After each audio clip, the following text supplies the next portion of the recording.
এটা ভালো করে নেড়ে যখন দেখব হয়ে এসছে, আমি এর মধ্যে একটু কুচানো পেঁয়াজ, 4টে মিডিয়াম সাইজে কুচানো পেঁয়াজ আমি নিয়েছি, ওইটা একটা কুচানো পেঁয়াজ দিয়ে দেব।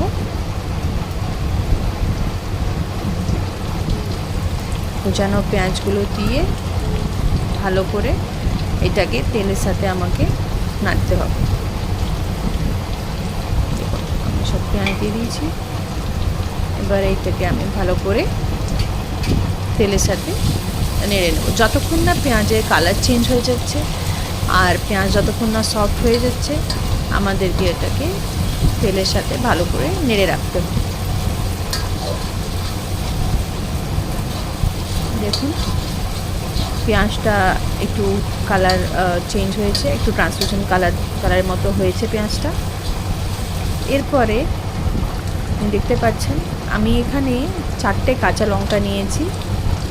এই কাঁচা লঙ্কাটা মাংস টেস্টটা এনহ্যান্স করার জন্য, আর এমনি আমরা লাল লঙ্কা গুঁড়ি এরপরে পরে দেবো, কিন্তু আমি এখন কাঁচা লঙ্কা দিয়ে দিলাম। অনেকে এর মধ্যে গোটা রসুনও দেয়, গোটা রসুনের টেস্টটা আরও ভালো লাগে। আমি এখানে গোটা রসুন ব্যবহার করিনি, আমি লঙ্কা দিয়ে ভালো করে এটাকে নাড়লাম।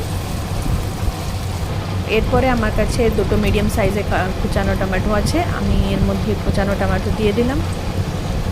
টমেটো দেওয়ার সাথে সাথে আমাদেরকে মাথায় রাখতে হবে, আমাদেরকে একটু লবণটা দিয়ে দিতে হবে, যাতে করে টমেটোটা তাড়াতাড়ি নরম হয়ে যায়। ম্যাশ হয়ে গেলে, ভালো করে মশলার সাথে মাখিয়ে গেলে আমরা অন্য মশলাগুলো দিতে পারবো। আমি এখানে লবণ দিয়ে দিলাম আর একটু হলুদ গুঁড়ো দিয়ে দেব। 2 চামচের মতো লবণ ব্যবহার করেছি, আমি একটু হলুদ গুঁড়ো দিয়ে দিলাম।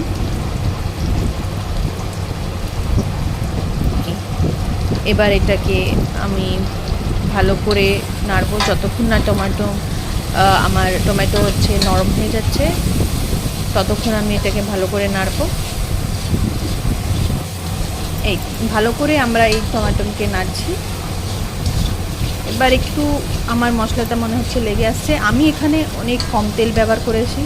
চিকেনে সাধারণত লোক অনেক বেশি করে তেল দেয়, কিন্তু আমি কম তেলে রান্না করব বলে অল্প তেল নিয়েছি। এবার আমি এটাকে ভালো করে নেড়ে দিয়ে, এখানে যেহেতু লেগে যাচ্ছে আমরা এর মধ্যে একটুখানি জল দিয়ে দেব। জল দিলে এটা লাগবে না আর মশলাটা ভালো করে পেকে আসবে। আমি এটাকে ভালো করে নেড়লাম।